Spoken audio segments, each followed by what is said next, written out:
মানুষের ভুল ধরতে গিয়ে আমরা নিজেরাই অনেক সময় ভুল করে ফেলি।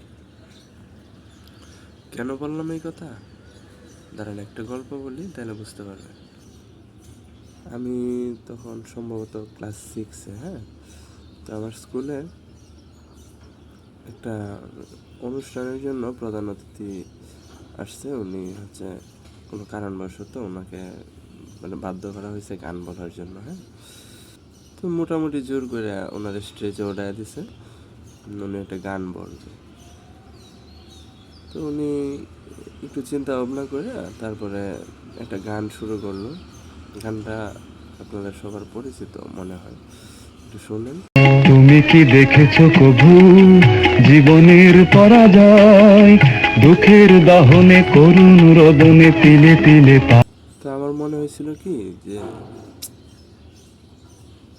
আঙ্কেল এই গানটা গাইলো, আর কোনো গান পাইলো না। কত পপুলার পপুলার গান ছিল তখনকার সময়, আরো সুন্দর সুন্দর গান মানে আমরা শুনতাম। আমাদের মনে হয়েছিল যে এটা কি গান গাইলো, হ্যাঁ। তো আমার কাছে তখন মনে হয়েছিল যে উনি ভুল করছে, উনি আরো সুন্দর গান গাইতে পারত। তারপরে সম্ভবত বছর 2-1 পরে যখন বুঝতে পারলাম বা এই গানের মর্মার্থ বিস্তারিত জানলাম, বুঝলাম, তখন নিজের ভুলটা বুঝতে পারছি যে আসলে উনি সবচেয়ে সুন্দর সেরা গানটাই গাইছিল।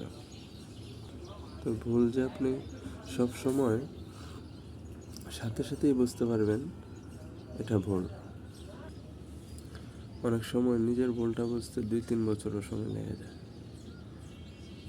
ততদিনে সব কিছু শেষ।